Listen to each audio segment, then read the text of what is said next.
So I have three big stories for you today, and they roughly fall into these big buckets. The first is a shift from escalation management to somewhat like a hostile takeover or that kind of mentality. We'll talk about that in a moment. The second is what Europe's doing, Europe's actions, or what they're preparing for. And the third is what's going on in Belarus and the Hungarians and the Slovaks as they're bracing against a new reality because yeah, especially with the Hungarians and the Slovaks, that we bet on the wrong team. So let's start with the first thing with the escalation management from the Biden administration has now shifted to kind of a Trump businessman, I'm going to run this guy out of business kind of approach. That's what I mean by a hostile takeover. And it's really interesting to watch what's happening. And I fully realize that unless something has radically changed, about 2/3 of my audience doesn't want Trump and preferred Biden or Harris, but Trump actually might be doing something useful. And let's look at that. Now, first, let's look at what he's done that's not useful.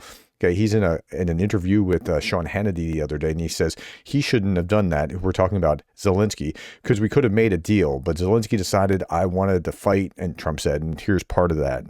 And Zelensky decided that I want to fight. You know, they have 30,000 army tanks.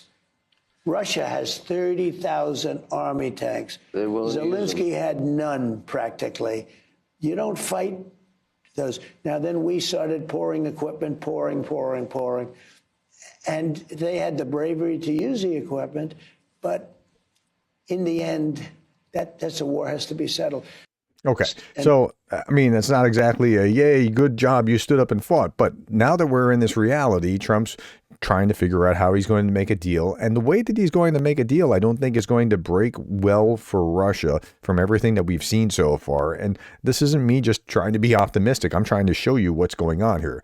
Okay, so Trump threatens massive tariffs and sanctions on Russia if they don't end the war with Ukraine soon. So let's hear what he has to say here. And if they don't do that, I'm going to put massive tariffs. Do what? If they don't settle this war soon, like almost immediately, I'm going to put massive tariffs on Russia and massive taxes and also big sanctions.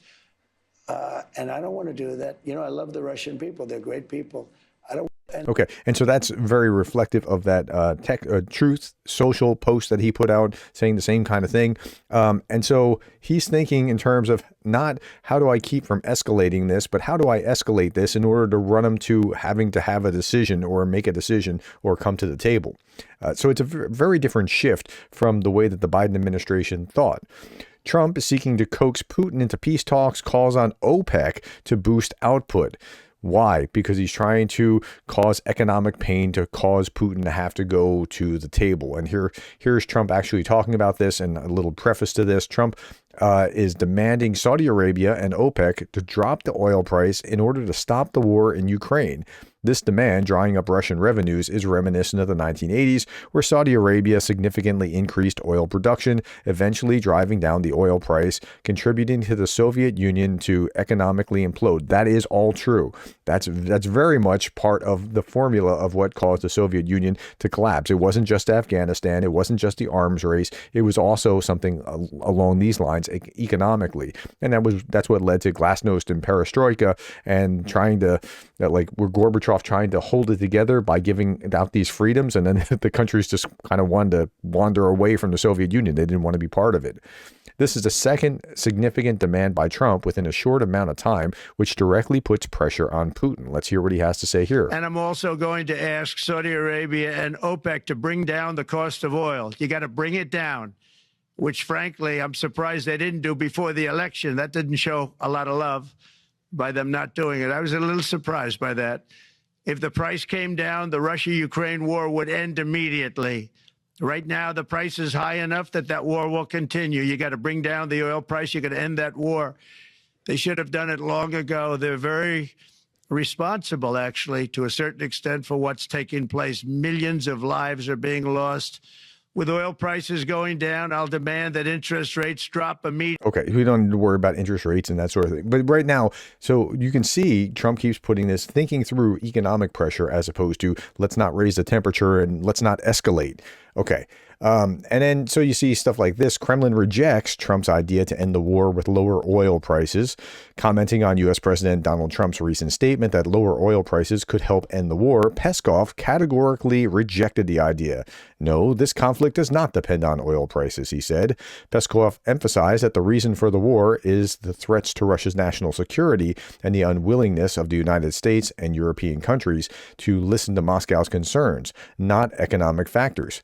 Okay, that might have been the reason that you started it, but the reason that it ends might be economic factors, and that's for sure. Like, you can't continue to do this if they drive those prices down. So an agreement with Saudi Arabia and OPEC to reduce oil prices could instantly stop the Russian-Ukrainian war. That's a little bit of an overreach to say it could instantly do it, but it could significantly hurt Russia, where it could drive their ability to continue to fund that war back down into the ground. Now, Putin's replying to these kind of things, and he's trying to play it cool, like, look, we can't do this. And now he's also kind of, grasping for time. Putin replies to Trump, this is a trap to test if Trump bites. If he does, Putin will see him as a weakling.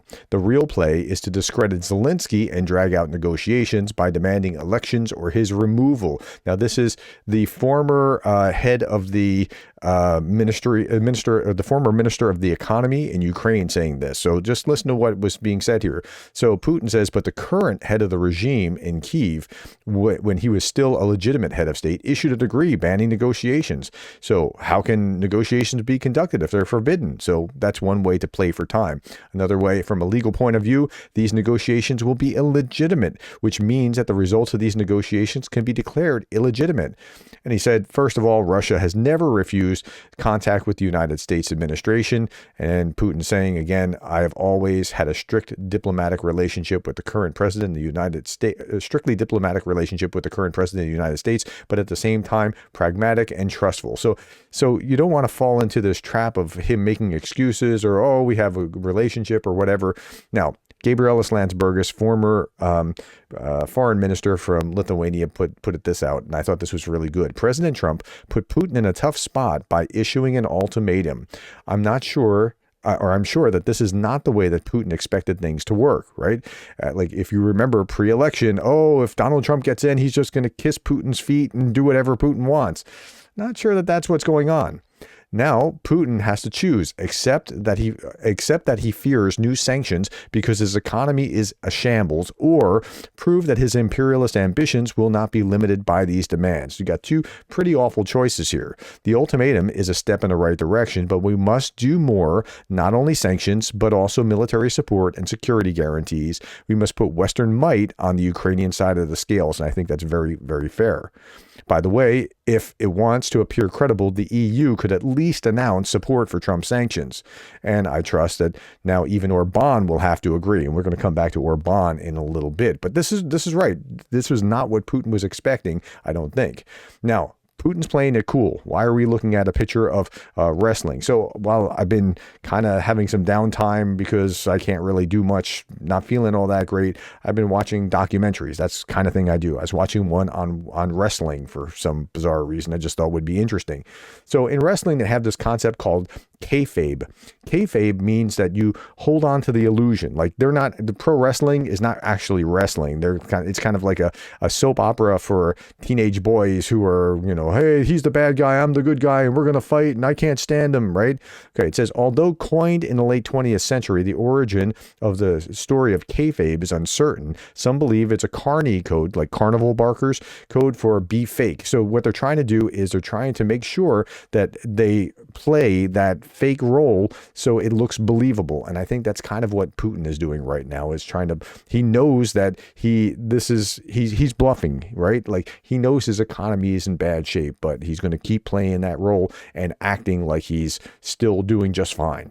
Okay, but you see a difference sometimes leak out. What? Are we losing the war? Is the enemy at our gates?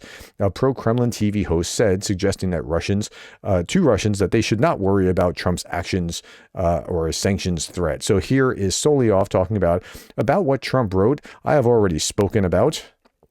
Trump is clearly a systemic enemy. He has no reason to have any positive contact with us. Well, those are some kind of strong words, right?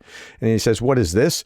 Is it permissible to talk to great Russia like that? Yeah. What is this? The enemy at our gate? So there would not be such illusions. We must pay attention to why Europe constantly repeats the narrative that Russia is losing. Yeah, he gets it. Like he's saying, well, we're not at the gate. We don't have to do anything. Yeah, you kind of do. Even Gherkin, remember Gherkin, the guy that was in charge of shooting down the plane. He was in the Donbass back in 2014, war criminal, and then he was talking smack about Putin and got himself sent to jail. Even Gherkin was saying this, reflections on what would be better not to happen for the year 2025. And he's talking about how they're already losing the special military operation. It has failed. The Zelensky regime has not been overthrown, and it is holding stronger than in 2022. There has been no demilitarization of Ukraine that has been yet achieved, and the territories of the new regions have not been liberated from the enemy. Even he's admitting that it's not really working out so well. Now, on the other side of that coin, here's Robert Wilkie, the head of Trump's Pentagon transition team, is delivering a clear message on what Trump's likely administrative positions are going to be. So for Putin, got to stop that war in Ukraine, or we'll give Zelensky everything that he needs and unleash U.S. energy and economic power to bankrupt Russia. Okay. Now, to the allies, you all, NATO, needs to spend more. You need to pay your fair share to pay for this kind of thing. Up it up to at least 3% on defense. Okay. And then for Ukraine, and this is going to be hard for them, but it's not outside of realistic possibilities here. They need to mobilize 18 to 25-year-olds, and they're trying to do that not without actually having to fully implement it. Like, they're trying to persuade 18 to 25-year-olds. They need to have more soldiers in. But okay, if those are the things that the Trump administration is looking for, that's not that bad for Ukraine, all things considered here, when especially when you look at point number one. Okay, Zelensky reacted to U.S. President Trump's desire to reduce global oil prices, which he believes will help end Russia's full-scale invasion of Ukraine. That's right. That's what's going to happen. And so you're even seeing some effects of this. Now, here I'm going to give credit to Joe Biden, because this was Joe Biden's actions. Barbados and Panama to remove the flags from 114 Russian Shadow Fleet tankers. This came from a week or two ago when Biden finally put these sanctions out. Now, it came way too late, but this was Biden, and he should get the credit for it. So Russian ships are being forced to change the flags to hide from U.S. and U.K. sanctions. The Barbados Ship Registry said that by the end of the month, it will have asked a total of 46 ships to remove the country's flag as a result of UK sanctions. And then some of the Barbados ships have already been re-registered with other nations. Separately, Panama Ship Registry said earlier this month that it had begun to delist 68 vessels that were sanctioned by the U.S. So it's having some effect. Now, Europeans are also, now this is shifting into the next story, Europeans are also seeking commitments from the new Trump administration to participate in ensuring that Ukraine's security by providing U.S. troops to any future peacekeeping force in Ukraine. That's not something that Trump wants. Trump does not want to be involved in that. I'm not sure how that'll work out, but the Europeans are a little tone deaf on this particular point, because if you know anything about Trump, he wants to get out of this, not get more into it in that sense. I thought this was really interesting. Niall Ferguson, he's an academic, I think at Stanford. He's talking about, well, let me just have him play what he's saying, because he's at Davos, and at Davos, apparently somebody floated the idea of Chinese peacekeepers, which seems kind of bizarre. Many years studying German history. I speak German, I know the country well. And I say to my German friends, including you, Wolfgang, if you want to confirm the worst possible impressions that Americans, not just MAGA Americans, but Americans have of Europe and particularly of Germany, go suggest Chinese troops in Ukraine. Because that is the single worst idea I've heard at Davos in 10 years.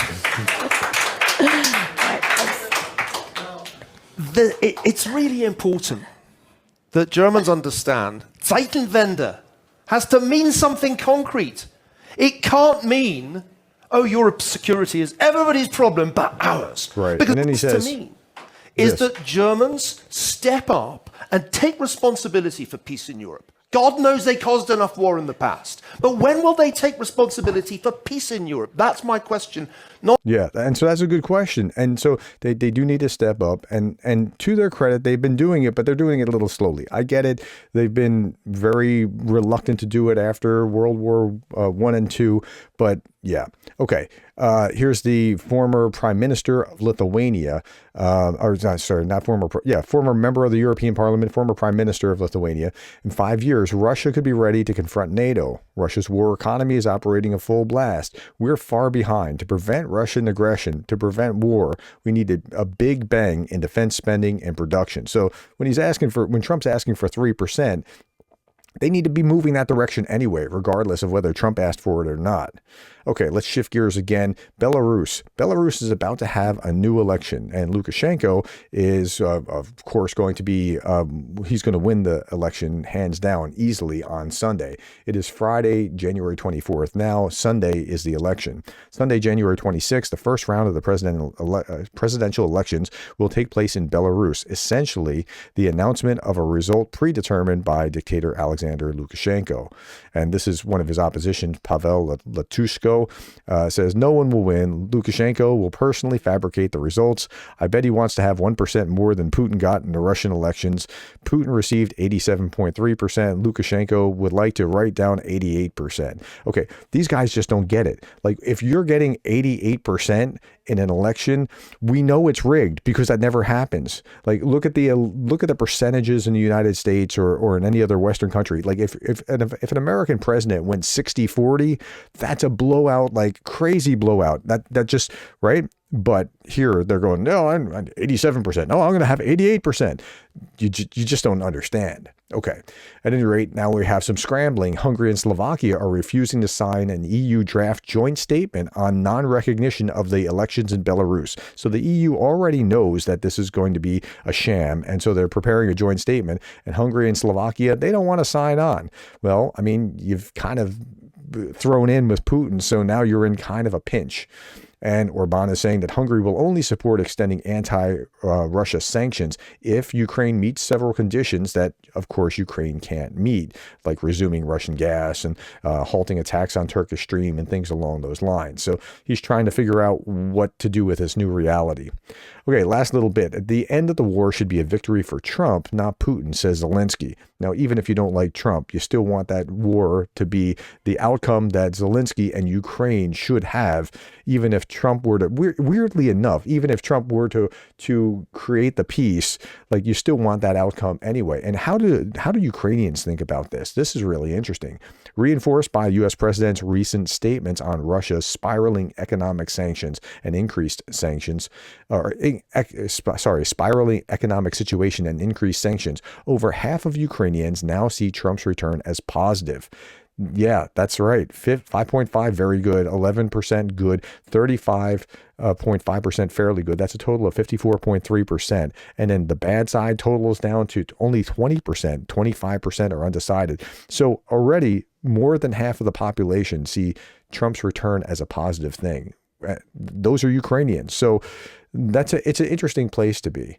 Last thing I'll leave you with is this. Republican Andy Ogles has introduced a proposal in the U.S. House of Representatives to amend the Constitution, allowing Trump to serve a third term as president. Okay. So just so that we don't waste our time, this is a non-starter. It'll go nowhere. It's the kind of thing that you put forward so that you can make a splash and make a name. But by the time something like this could even run through and become an amendment to the U.S. Constitution, which would have to pass 2/3 of the states and that sort of thing, by the time you'd have to get through a supermajority like that, Trump would be either out of office or passed on or whatever, right? It takes a long, long time. This is a nothing burger. It's almost like talking about what happened with Elon Musk and his salute the other day. Just don't waste time on something like this, because this has absolutely no likelihood of going anywhere. All right, that's all that I have, my friends. Thank you for your time. Thank you for the likes, the shares, and the subscribes. And thank you for being the kind of person that cares about Ukraine.